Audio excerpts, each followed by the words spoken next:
Through RAVE, recognizing, awarding, and valuing entrepreneurs, we recognize the innovators and the risk takers in our region.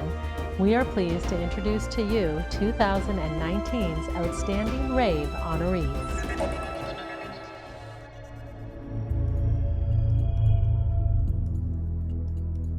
So in 2009, maybe even 2008, we started talking about this. My mom said, "Did you know you can grow grapes in Minnesota?" So I wanted to start the winery. My main goal, you're right, was to get my girls back. I wanted them here with me, and I wanted them in an agricultural business. We were just all over the place. That's where our careers had led us. We all got talking more about what careers could be here, what could we build, and we're all extremely entrepreneurial. Vicki created the business plan in 2009, but the dream of a vineyard and winery had already begun forming at a Christmas gathering. Then we all brainstormed ideas of who would do what, and Justin, who had never made wine before, said, "Well, I'll be your winemaker."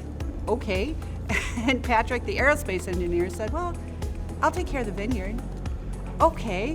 And my oldest daughter, Sean, is an attorney, so she did all our legal work, and we just brought in a big pool of people. We all brainstormed, and we made it happen. I remember having my baby just parked in a stroller as we hand planted every vine in this vineyard. All of us did.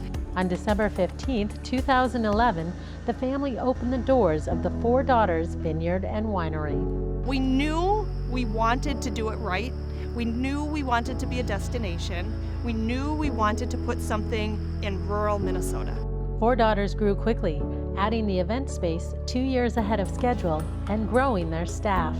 I've been at Four Daughters Vineyard for almost 3 years. David was a perfect match due to his work on the ground floor of researching cold weather grapes. Yeah, I've been interested in growing grapes ever since I studied biology, and I wanted to make a career of it. In addition to their award-winning wine, in 2014, they added another signature product to their offerings. My husband loved hard cider, and he said, "Let's take some gallons, 2,000 gallons, which is a big tank, small compared to what we're doing for Loon Juice now, and treat it like people treat wine."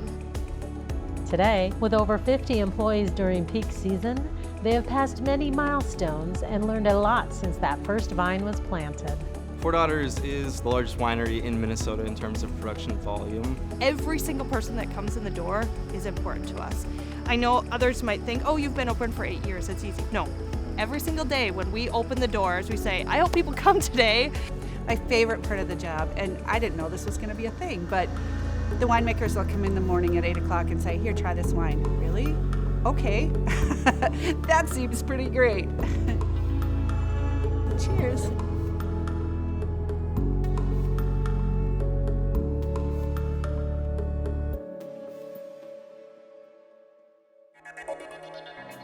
Nearly a decade ago, GeneticCare co-founder Eric Snyder was in the academia world in Arizona when he met co-founder Ryan Spritzler. The pair realized that genetic ancestry and individual response to medication were inextricably linked.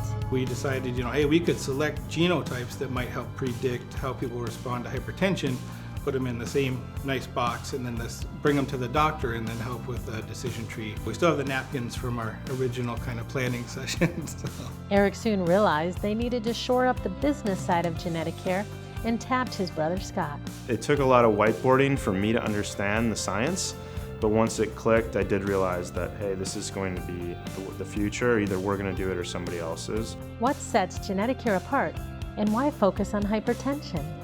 We looked at a bunch of different disease states, and high blood pressure rose to the top because it's a mammoth market.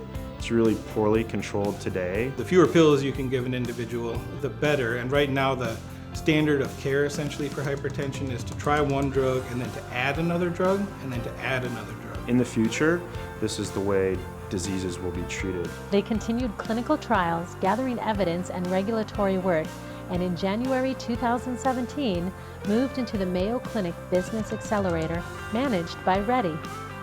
The Mayo Clinic Business Accelerator provided a lot of support for us to raise outside financing. We had access to a lot of great talent here in Rochester, and then obviously just the physical resources of being able to have an office in the early days. Less than a year later, GeneticCare graduated from the accelerator and currently operates with approximately 10 employees with no signs of slowing down. So we just got our first patent awarded 2 weeks ago. We're really excited because now we know we can protect these ideas. It's really exciting because we actually get to see this impact lives now and get these case studies of people that have struggled with a disease and now are finding a solution. When asked about setting out on an entrepreneurial journey with his brother, both Scott and Eric have a sense of humor with a healthy dose of mutual respect. The list is so long. How do I narrow it down?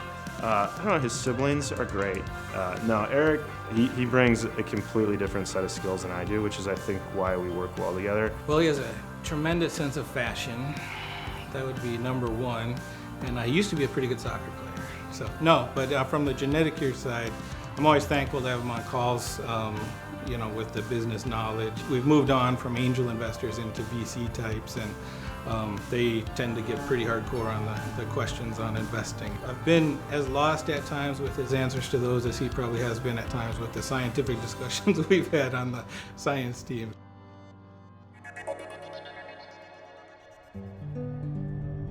The early 80s were a difficult time for farmers, and Clean Plus Incorporated founder George Coy was no exception. This is probably something you want to cut, but I remember walking across the yard one day at the farm and saying that the bakers are going to kill me. They're going to kill me, like a bolt out of the blue. The one thing they can't do and won't do is kill me. So since I'm going to live, I better do whatever I can to protect my family. After looking at several different opportunities, he settled on a hand cleaner product that was especially effective in removing livestock odors.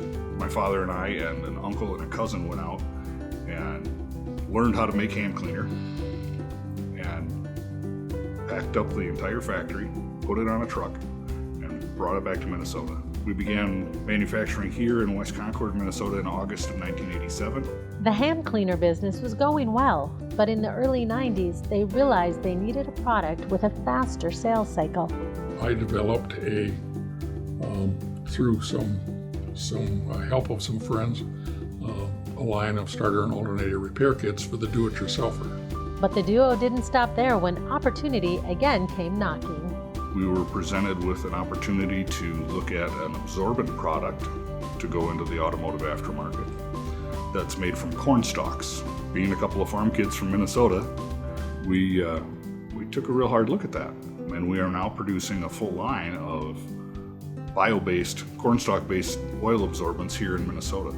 As the absorbent line was developing, the CPI team developed a cleaning product that is now under the chemical division. That particular product we call Rugged Wipes, and that product has been extremely successful in the auto glass replacement market. So much so that our distributors began coming to us and asking for more products. We have taken that opportunity and grown that into a separate business unit that we call the glass division. I'm glad that we're diversified. It keeps us looking always for new developments. And the divisions do well independently, but they also do even better collectively. As the CPI crew of 9 employees continue their work and George hands over the reins to his son, Matt reflects on what has been the best part of his days at Clean Plus Incorporated. Being able to come to work with my dad every day. Yeah, truly a blessing, truly a blessing.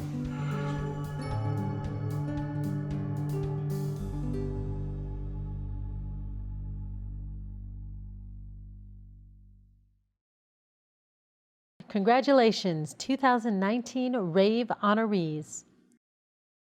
This video generously provided by Home Federal Savings Bank, Mayo Clinic Ventures, and Rochester Public Utilities.